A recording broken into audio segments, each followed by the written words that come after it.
you got a Okay. ton of leads, Bestery, but your booking rate's garbage.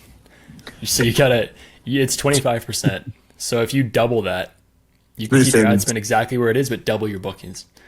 Or you can double your ad spend and keep your booking rate the same, but it's an uphill bet. It's not because your sales are so good, but why not just make the margins even that much better? yeah, So as my recommendation for you, start with your bookings. You keep saying more leads, but what you're actually saying is more bookings, and your booking rate needs to improve.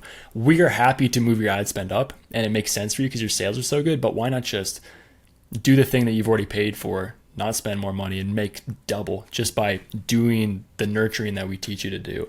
That's why I keep on pushing you to get a VA, Bester, because whoever you have on the phones, they're doing 25%, which isn't bad, but it's far from flawless. And to be flawless isn't hard. You just need somebody dedicated to doing the things. If your booking rate's at a really good point, Bester, and you're still like more leads, now it's more leads. But I know from experience that your booking rate is half what it could be if you had a good person nurturing your leads. So once your booking rate's like 50%, 45 to 55%, then if you're like, we still need more leads, then I'm like, okay, that's fair. We can definitely do that. Now you just got to increase ad spend by however much you need. And you can just reverse engineer it. Literally, once you know your CPL, like your cost per lead, and you tell us how many leads, how many jobs you want a day, and we know your booking rate has been consistent for a while, we can just reverse engineer to find the perfect ad spend to fill your calendar exactly how you want it to be. But your booking rate has to be good. Duct cleaning business owners. If you're struggling to reach your capacity and you can take on more jobs, but you don't know how, click the link below and we'll show you.